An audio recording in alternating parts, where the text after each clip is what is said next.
Hi, I'm Merrick D'Amato. And I am the boy! The boy who lived. I am the big boy with a big cannon. And happy Halloween. Whoa. Last month was September. Last year, you remember, last Halloween, we had the unpleasant task of reviewing all the Pumpkinhead films. Yes, those were terrifying. I say unpleasant task as if I didn't bring it on myself completely entirely and it wasn't entirely my decision. Mm-hmm. But I did kind of regret it after the second one, realizing it was all downhill from there. I'm glad that I know how bad they are at least now. Like, how exactly shitty they turned into. Like, at least we have the first one. Caliber of shit. At least we will always have the first one. Yeah, that was the only pure thing about that entire series. So, Phantasm is not a series, ideally. It's just a movie, not Phantasm. But yeah, we're doing Pumpkinhead's just a movie, not a series. Yeah, there you go. But we have something a lot better for you today. We have Phantasm. Yay! From 1979. 79 film with, like, the dead midgets and whatnot. And the floating balls. And the Angus Scrim. Yeah, rest in peace, Angus Scrim.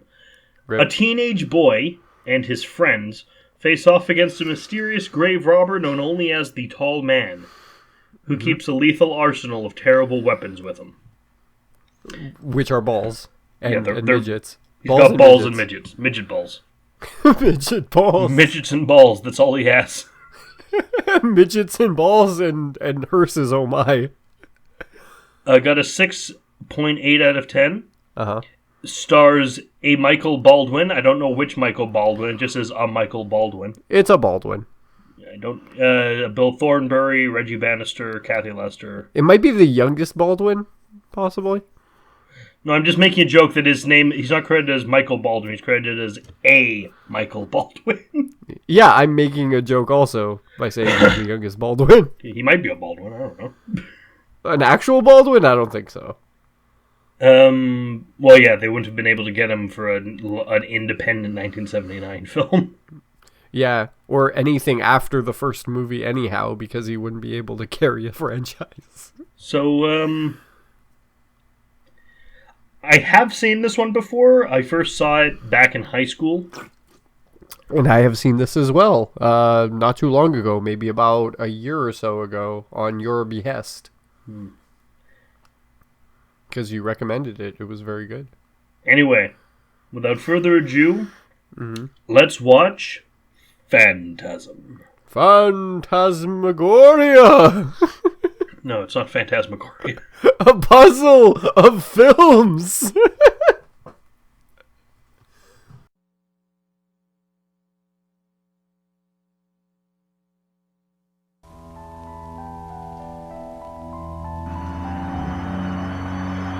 Phantasm. Is it a nightmare?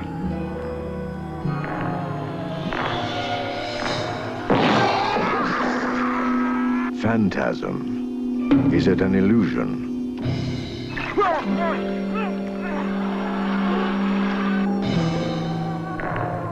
Phantasm. Is it an evil?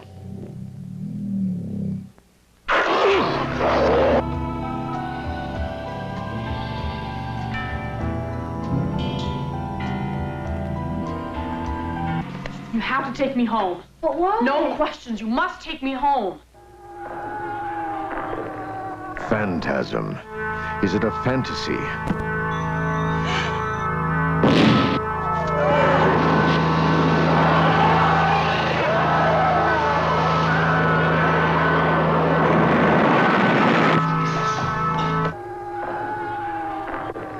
Phantasm. Is it alive? There was nobody driving.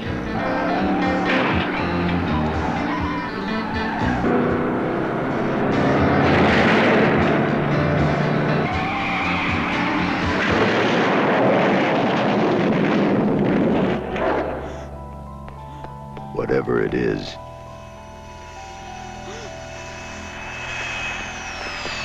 if this this one doesn't scare you, you're already dead.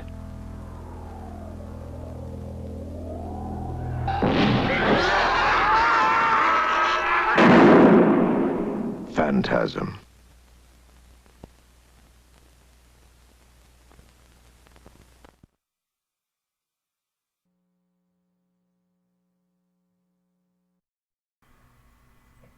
The review is about to begin, sir.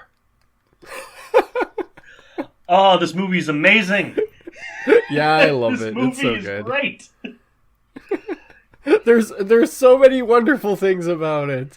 I want to start talking about it right now. A few things to get out of the way first. One, the What? theme song might be one of my favorite horror theme songs in the horror franchise pretty good. themes ever. Yeah, it's up If there. there's anything it's like above it, it's memorable. it would be probably like The Exorcist, the Tubular Bells themes, and Halloween. But aside from that, now this is like definitely top 5. Yeah, it's like it's pretty memorable, but it's like it sounds a little bit like a couple of other horror franchise themes. Like it's just like it's got that cadence to it. Like it's a horror theme for sure, but like it's pretty memorable. And I like it. Also it's catchy, and as much as I love Nightmare on Elm Street and Friday the 13th, their themes are not catchy. Well, I kind of like I don't know if I don't know if I'd agree entirely, but I don't know if I you have this entirely one, the with that. dun dun dun dun dun dun dun dun dun dun dun. It suits the film. And like also obviously Halloween is memorable. The dun dun dun dun dun dun dun dun dun dun dun dun dun Yeah. dun dun dun dun dun. It has more staccato to it. This is a smoother one. It's more legato. Well, it suits the mood. Yeah. It's like it's supposed to be like all funeral-y, so like it's supposed to be all like grim and stuff like that. So yeah, it suits it. And also it's also like super because I dulcet. kind of got carried away on my viewing of this one. I didn't stop at the movie. I decided to watch all the interview shit as well, and there was one of Dawn and Angus being interviewed, and a few things were said that like put into words how I felt about the movie. One was it's not written as much as a movie as much as it is like a ghost train. Because describe that. Like, what do you mean by that? Because like there is a through line of plot in the movie. Obviously, it has an overarching story, but it's more all of them connect. It's more scary, like fucking scary horror showpiece, scary horror showpiece, scary horror showpiece, and goes from bit to bit like that. Well, Kinda. Scary horror showpiece, Room to Breathe. Scary horror showpiece because it's not just like the dwarves and the balls and the tall man. There's also like the little spider demon, and there's the lady with the knife, and there's all these. I know it feels like a haunted house ride to me. Yeah, but especially the first one has like a lot of mystery and intrigue to it, and it has a lot of like little like side parts that are like, okay, this is kind of interesting. Like it adds depth to the characters and stuff, so it's not just all like horror.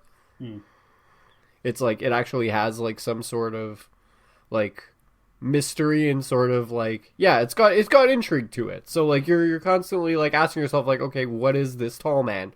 And that kind of arches throughout the entire series, but like primarily focused on the first one. It is about a mystery. The tall man, but I'll wait till a later movie to get into that. Yeah, if anything, we could like talk about that like at the end of the series, because like that's gonna be like when all of it kind of comes to a head. Yeah.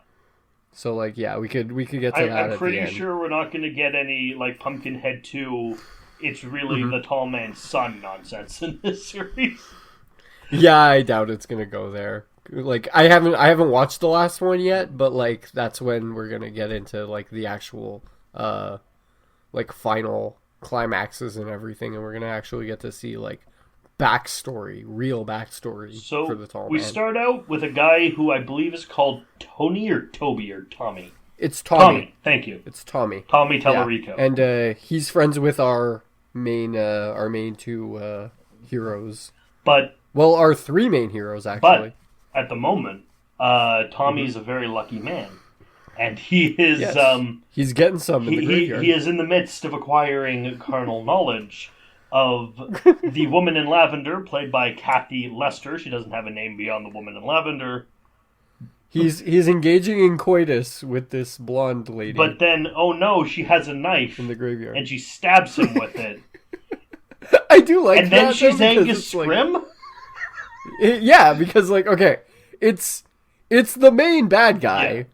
Like, pretending, like in disguise as a girl, like it's fucking Mars Attacks. Like, you know what I mean, right? Yes, but he's better at it than that. Yeah, but still, it's like Mars Attacks in the way of, like, okay, yeah, we have, like, the main baddie, and he's pretending to be a she, and just to, like, lure guys in with his, like, with feminine wiles, and so killing them. But it's like, it doesn't exactly explain how he's able to do this. It's not even explained if it's him or if he's just... Because this one thing that needs to be quite understood about this is... Yes, it's 1979. It is still very, very much a 70s horror film. And the 70s were fucking weird with horror films. Like, a lot of shit happened and not all of it made sense. Like you have your Halloweens and your Texas Chainsaw Massacres, that's true. And there's some of the more direct ones. It's like big man kill you, okay. It was like a lot of like the more supernatural ones, like this for instance. Right. It just goes fucking weird and it goes to some.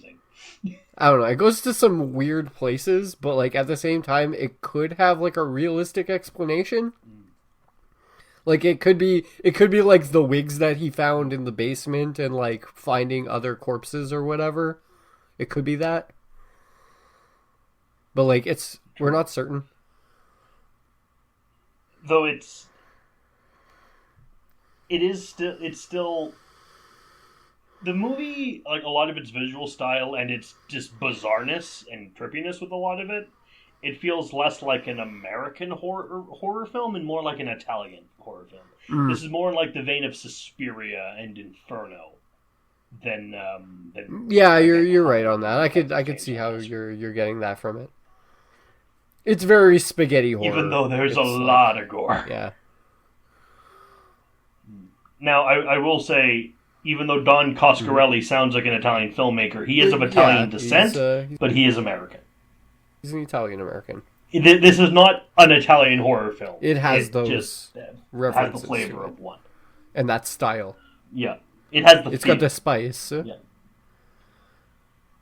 It's got the margarita yeah, it's a spicy meatball. But, so much fucking oregano. So, yes, I know, we're being very fucking racist, but we're both Italian, so we're allowed. I want to carry on here a little bit, because... Yeah, sorry. The blonde stabs him. The tall man disguised as the blonde stabs him. And then is the tall Reggie man... and Jody, his two friends, go to the Jody funeral. is played by Bill Thornberry, and he looks like Harrison Ford.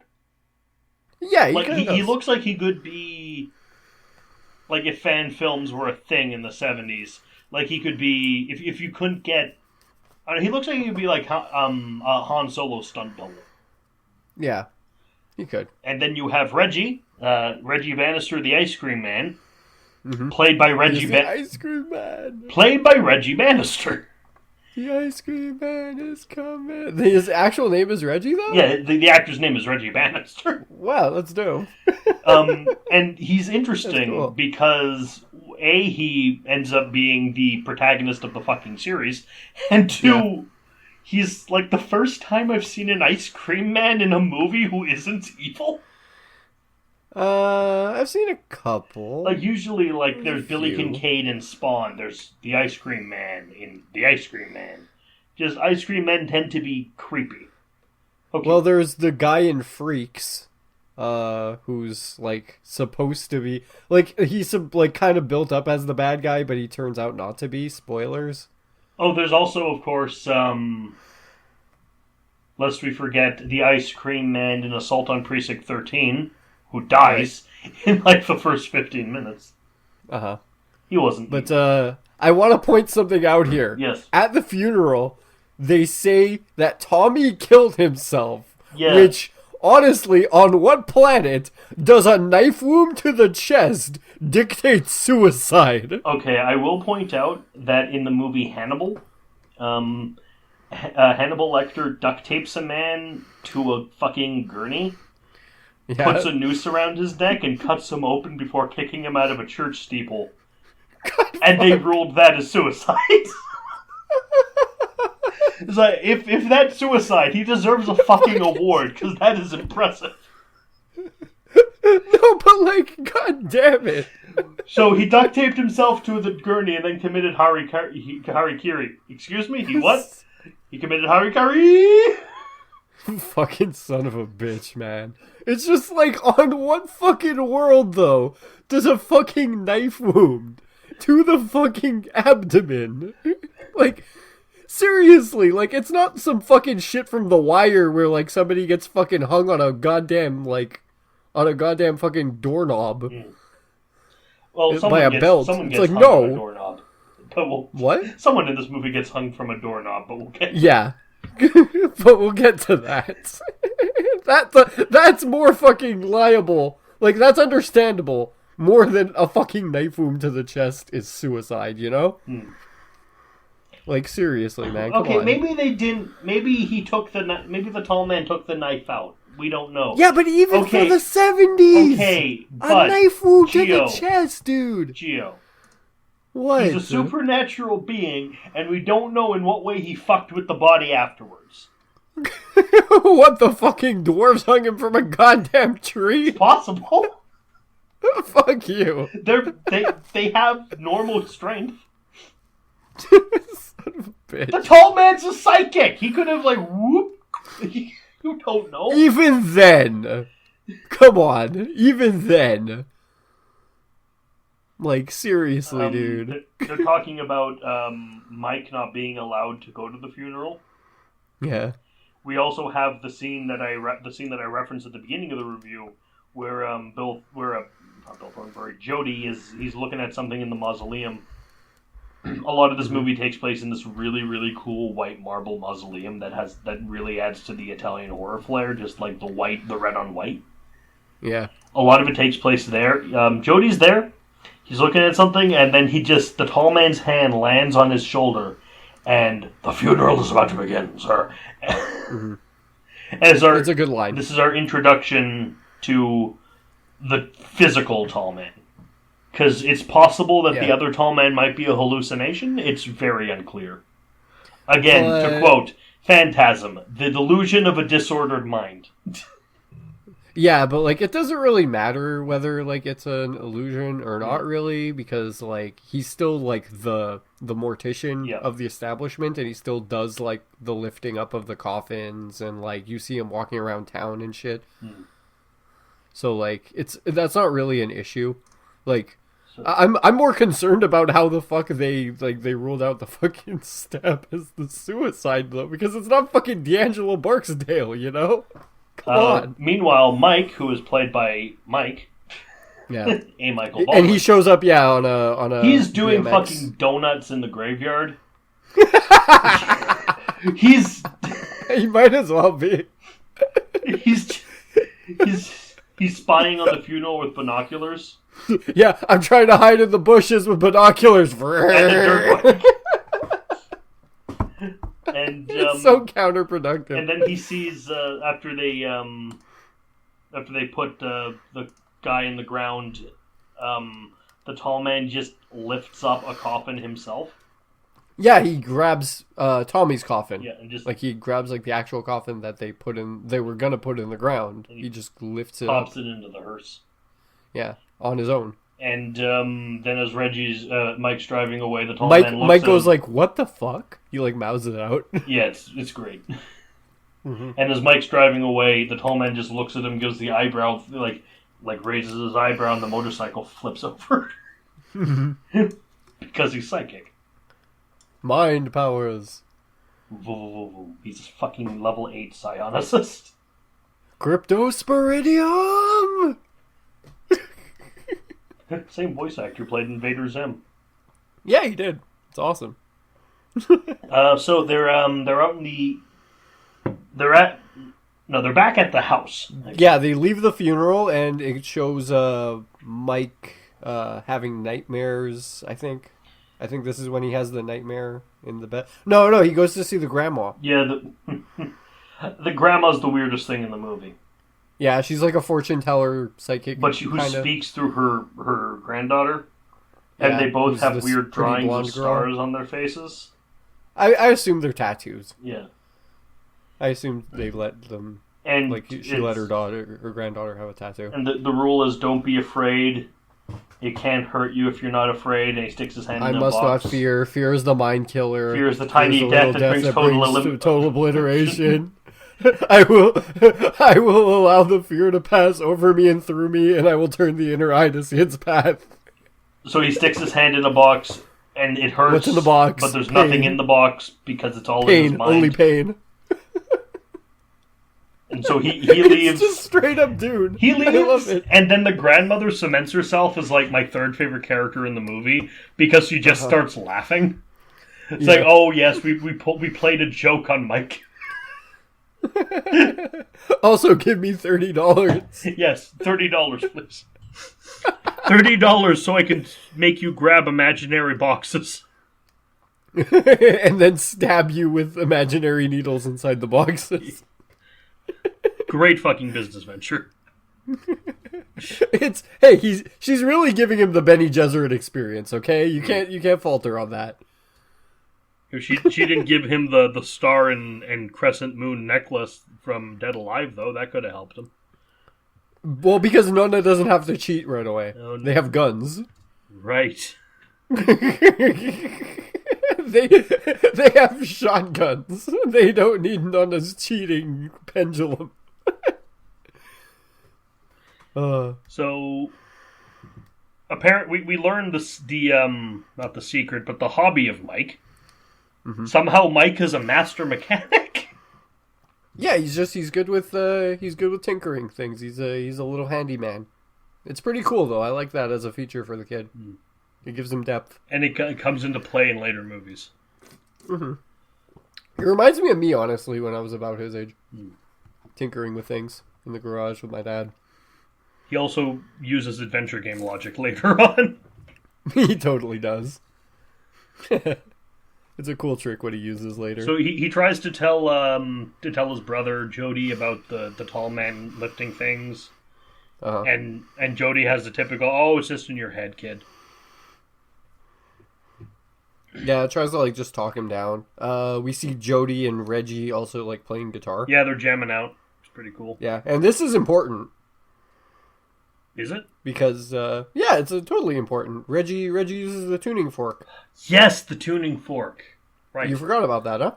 Well, I forgot about it in this movie. Well, yeah, it's kind of like the main thing. It's why like Reggie's able to use the thing later. So, because he puts his two fingers down on the tuning fork to stop it. Yeah, because that's how you use a tuning fork. Yeah. But Granny's granddaughter goes to Morningside. Goes through a door with all that day. She goes into a door that has all the Greek gods at the top. And then she screams. And probably dies. She goes missing, basically. Yeah. It's inferred she goes missing. Her and her grandmother no longer factors in this movie. Yeah, she doesn't show up later at all. She shows up later, but she shows up like 20 years later in the fourth movie. Yeah, but like in this one, yeah, she's gone. She's out. She has her one and done. She is no longer a factor in this movie. Yeah, especially her granddaughter, one and done. That's it. Jody goes to a bar with a fake horse on the second floor. I'm sorry, it's called the Dunes Cantina. It distracted me because there's a second floor and there's a balcony and just this giant fake horse. It's like, what the fuck? Dune's Cantina is pretty cool, though. And it's another Dune reference. There is, I don't know if it's an actual reference, but it does look a lot like there's a restaurant on, like, off St. Catherine Street. Yeah, but it's as close to a reference as we're going to get, Yeah. I'd say. I don't think it's an actual reference. I don't think they're making any reference to the movie Dune. Or the book Dune. Enough. Close enough, my bro. Close enough, I'd say. All right. I think you're just looking for references now. Hey, I'm allowed. Yeah, you're allowed, but I'm just saying that's what you're doing. But it could also actually be one. There's, It's been around for long enough. He picks up the lady in lavender. Yeah. Well, I don't know if she's the same one. Yeah, she's the same one. It's another She's disguise. the same one. It's Kathy Really? Lester. Yeah. Straight up? Straight up. Okay. Kathy Lester or Kathy Brewster. Which is it? Let me just double check. Yeah, Kathy Lester. Yep. Lester. So they start making out in a cemetery, Morningside Cemetery specifically. Because that's where he takes everyone. That's where she takes everyone. But Yes. Mike is spying on them because he's a troubled child. Well, he's worried about Jody. I know, but that's the like real reason. we do see, we get a zoom in on the tits, and then he's like, "Oh yeah," and then we see the tits from where he is, and it's way too far away for him to see anything. So I guess he's just excited to watch his brother have sex, which is not a good thing. He can still see them, okay? And then he he's gets not, like, attacked fucking, by a midget. He's not fucking, what's his name? From The Room. He's not Oh Denny. God, no, we like this kid. He's obviously not Yeah. gay. So, like, you can't give him that much slack. I wouldn't even say he has a problem, really. Like, I would say this kid's pretty straight and narrow, if you know what I mean. But he does get attacked by a midget. Right. Or at least he thinks it's something, but he doesn't know exactly what it is. It's little and brown and close to the and low to the ground. Yeah, Jody's like, is it a gopher? That's not a fucking. He's like, it's not a fucking gopher. They swear a lot in this movie. It's cool. Yeah. Well, because it's as realistic as, like, it's how people would talk in a horror scenario. Yeah, it works. So people talk in real life. Mm-hmm. If you saw some really scary shit, that's how it would be.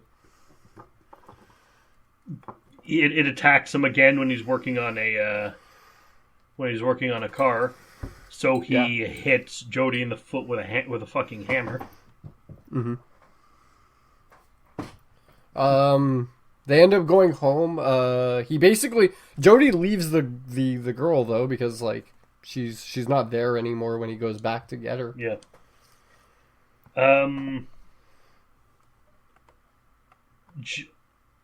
Mike sneaks out again. Mm-hmm.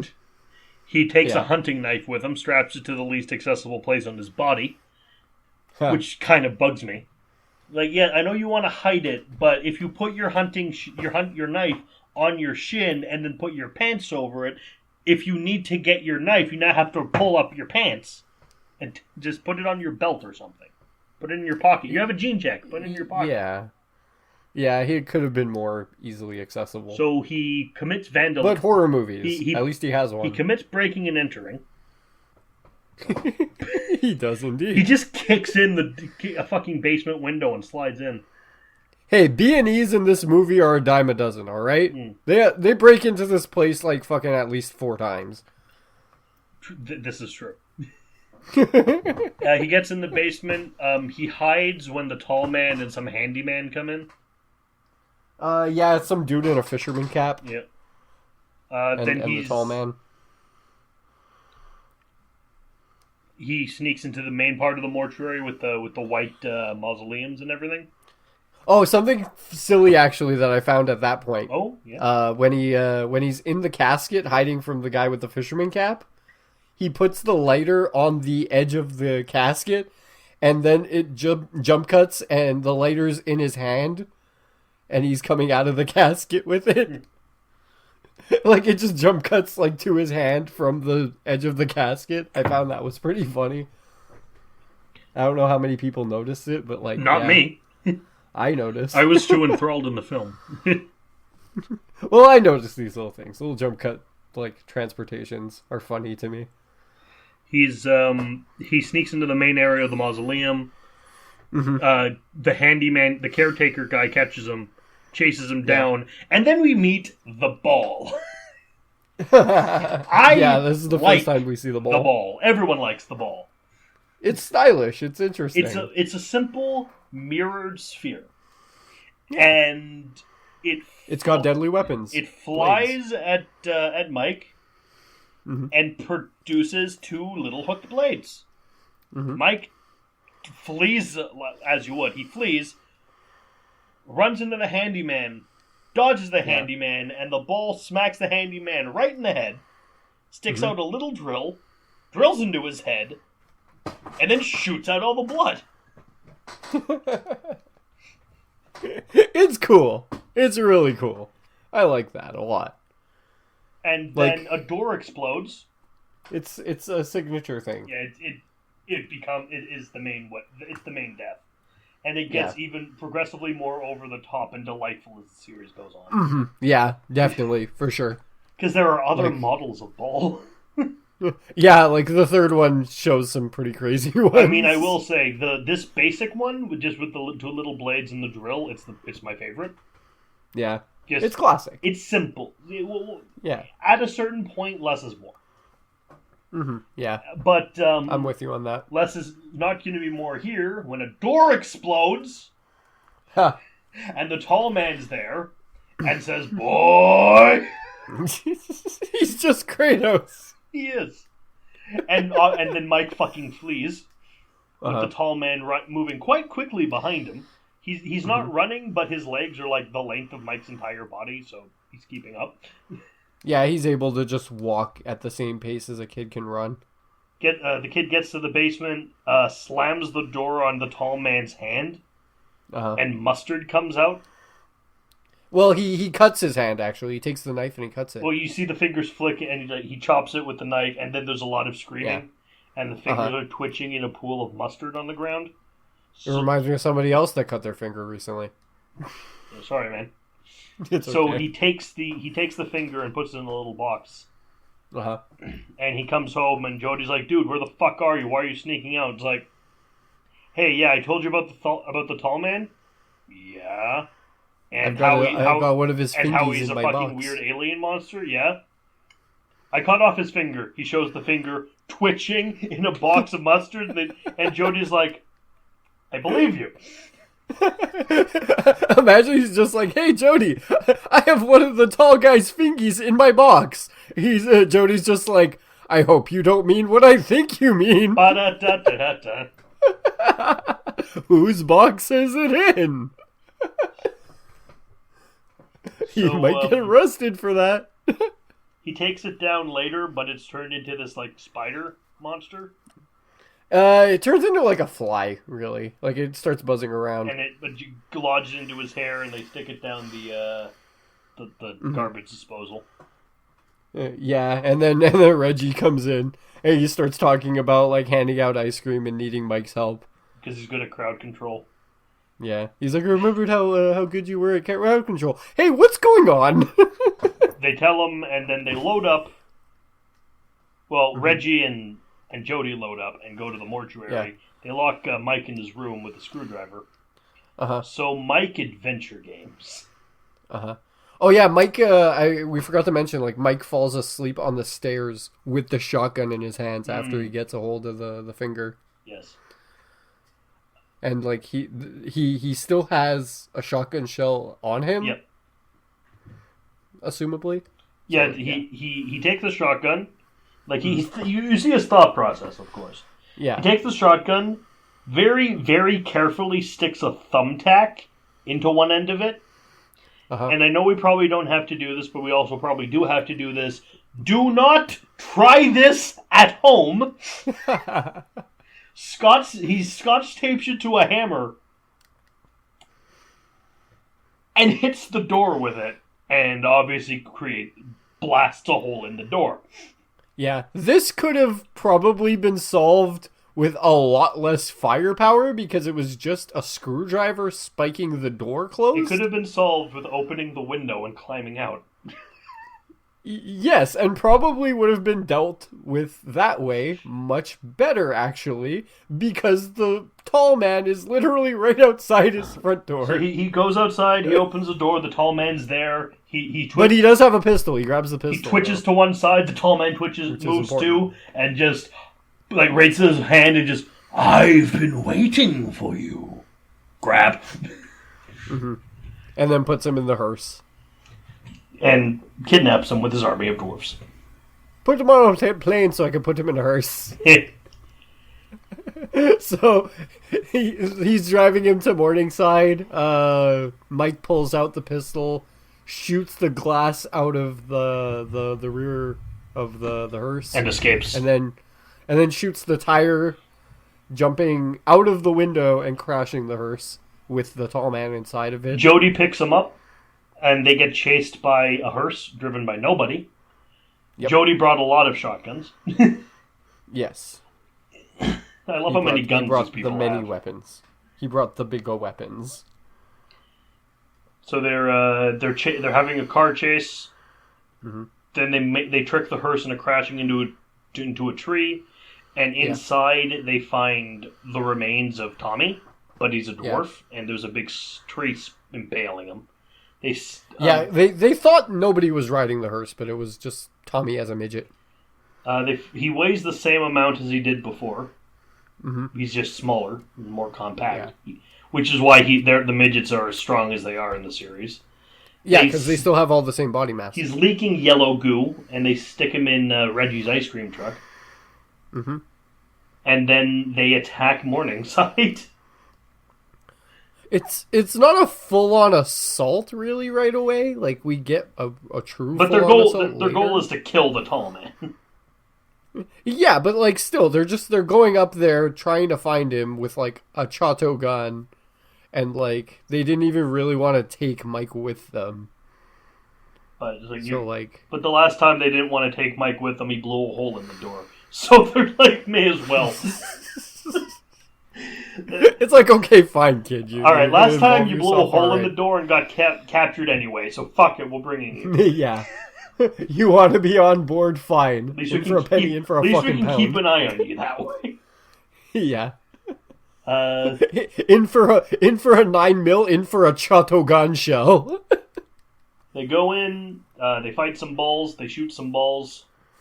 Yep. They explode really good when you shoot them with a shotgun. Uh-huh. Like most things, works out pretty nice. Yeah. They as things should. Then they find a room with all the kegs full of midgets. Yes. And those little turnstiles you see and just keep you from moving comfortably out of the grocery store. Mm-hmm. There's 2 metal poles and a humming sound. Yeah, it's a big white room. They've got like all of the plastic vats. Yep. Also, they're all full of midgets. Full of midgets. Mm-hmm. Well, I don't know if they're full of midgets. They're full of like the bodies at the very least. I think they get turned into midgets through the portal. No, it's explained that they have to be crushed down. Well, first Mike. Yeah, in the underworld. Mike takes a look in. We see the red world, and then the kegs and the midgets coming out of the kegs. Yeah, which is like assumably that they get transformed over there because the gravity's different. Jody pulls them out, and then we get the explanation, which is the tall man crushes them down so they can work on the other side. They need to be because they need to be crushed down before they go, or they'll just die. Because of the gravity and all that. Because if you put the normal-sized human there and they stay there too long, they can't do anything. And they use but I was under the assumption that like they got transformed there. Oh, it's a quick line. But the midgets are transformed on this side. All right. And then go on to the other side. Okay. I just saw it as like, okay, they go to the other side, they get transformed, and then they come back as midgets. Because of the gravity and all that. But we find out it's much more complicated than that as it goes further on. They try to explain stuff in later movies, and personally I think that's a bit of a mistake. Somewhat, but at the same time, like if they didn't, like having too many questions would have been a hindrance. Okay, you have to find the balance of explanation and mystery. Of course. Like, everything. Okay, going too far into explanation, you have things like Wolverine and the Xenomorph, where we know way too much for them to be interesting anymore. Mm-hmm. And for mystery, I know they don't let characters be mysterious anymore, so... But Judas Traveler from Marvel Comics, you know fucking nothing about him, so you don't care about him at all. I guess so, if you want to argue that one, but whatever. Do you care about Judas Traveler? Yeah. Exactly. A little. No, you don't. You don't even know what I'm talking about. A little. I know somewhat. I'm not a fucking expert on him. Like fucking I know about him as much as I know about like maybe Booster Gold. So like yeah. They pull Mike out of the portal. And blow up Reggie the portal. Is the thing. He places his hands down on each side, like the tuning fork of the tuning fork, and stops it. Then the house is about to blow up. He almost gets sucked in. Yeah, he crawls out of there like just in time. The tall man chases Mike through a field, and we get the "You play a good game, boy, but the game is finished. Now you die." And they get they have a plan to kill him. There's an old mine shaft. And they're going to drop him down the mine shaft. And they do. And they do. They do. They drop him down the mine shaft. That wasn't the original way he was going to die, though. How was the original way? We'll get to that in the later movie. Okay, then. I guess so. Did we talk about the antique shop? No, they lock him in an antique shop, and he manages to convince them. Apparently, this 12-year-old is the most convincing, intimidating person in the town. Well, he's telling them to bring him back home because he realized exactly how big of a threat the tall man was because he found a black and white. He finds a Harry Potter photograph forever. Of Angus Scrimm. I don't think it's an actual Harry Potter photograph. I know, but it moves like the photo in It. Yeah, I'll give it to you. It pretty much... I'd say it pulls an It, but this came out before It. Yeah. So It pulls a Phantasm. If he looks in the picture, sees the tall man with an old-fashioned hearse and a top hat. It's like, oh my god, he's been here for centuries. Oh my god. It's Pennywise. He's been stealing corpses to turn into midgets forever. What do you think the tall man does if he finds an actual midget? He puts them in clown makeup and shoots them out of a cannon. Of course he does. Stupid question. And then he loads up a bunch of his silver balls and he tries to shoot Skeet with the midget. Yeah, what do you think the tall man does for fun? I just said he shoots Skeet with the midget. Yeah, they drop him down a mine shaft and put boulders on top of him. And then somehow Jodie's dead. Yeah, I'm not entirely sure, especially watching it this time around, how exactly that happens. I think part of it was all a dream. Yeah, maybe. And he reads Word Up magazine. He's sitting with Reggie by a fireplace. Yeah, Mike and him are having a little fireplace meet. Mike, that tall man of yours doesn't exist. Jodie died in a car accident. Which is complete fucking bullshit. Or is it? They're trying, but they're so hard trying to go for the fucking it was all a dream fucking Word Up magazine of Friday the 13th. He goes upstairs.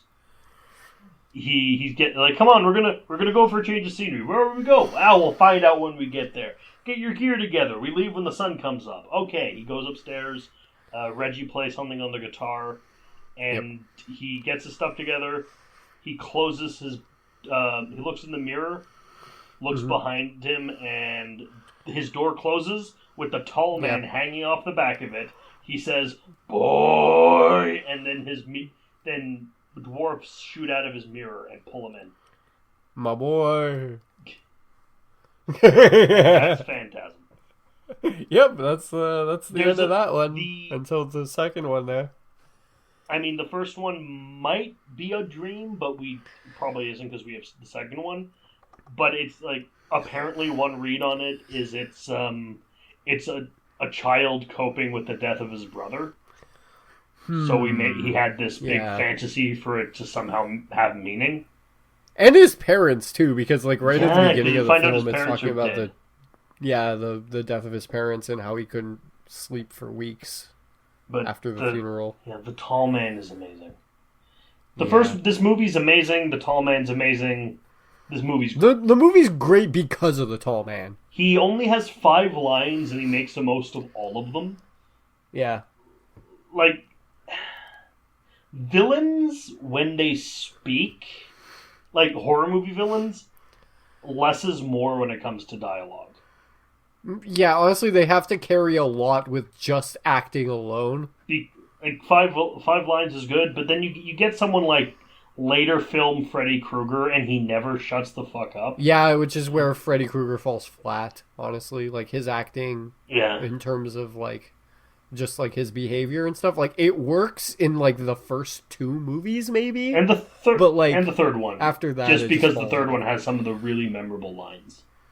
Yeah, but still, like, those are the lines. I'm talking about his acting, like, in terms of, like, his mannerisms and everything. Like, the first 2, he really shines when it comes to his, like, physical prowess. But in terms of, like, his words, his lines that were written for him, it falls flat right after the third one. Also kind of in the second one, too. Uh-huh. Especially that one dumbass who's like, hey, man, no one here wants to hurt you. It's like, what the fuck do you think you're doing?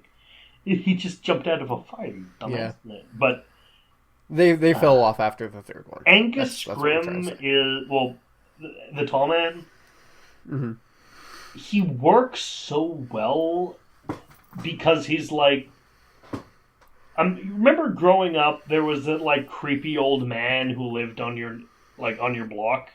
He had the big kind of creepy house, and like all the kids told stories about him.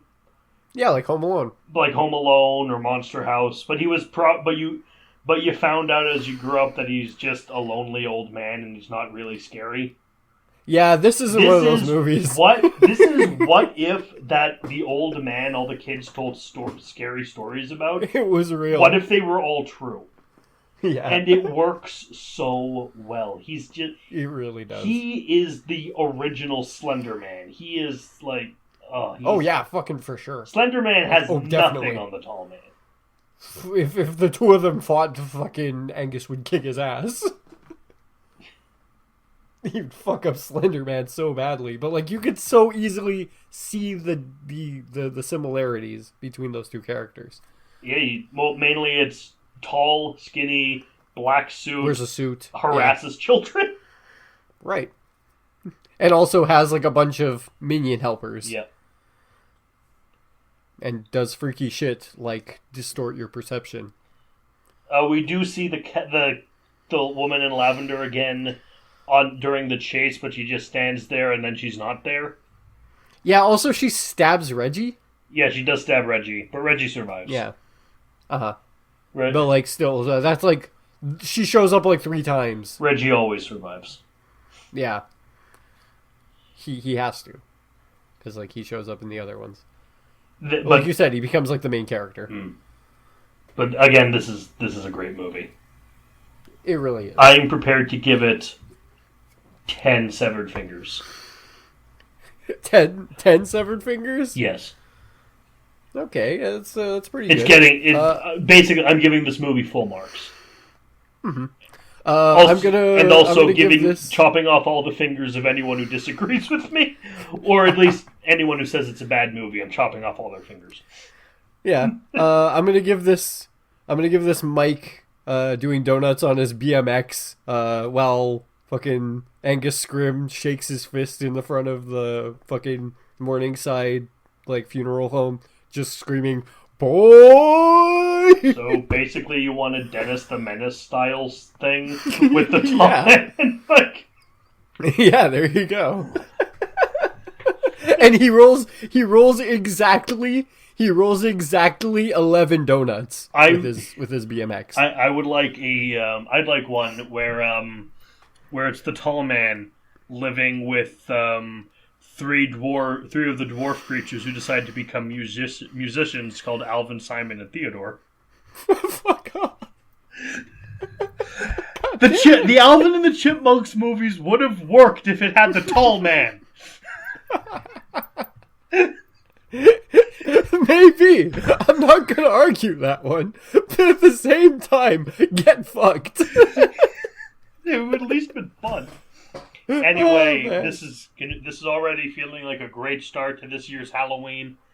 Yeah, honestly, I'm glad we're doing this franchise, man. And next week, we're gonna go 9 years in the future. It took 9 years for this movie to get a sequel. Yeah, and which honestly, took them long enough. Kept you waiting, huh? And we'll see if it'll be worth the wait, or if it's going to be the usual thing that happens when you wait that long for a sequel to a horror film. I've been Merrick DeMetta. And I've been DeBoy. And we'll see you next time. Oh, yay. Boy! Full of joy.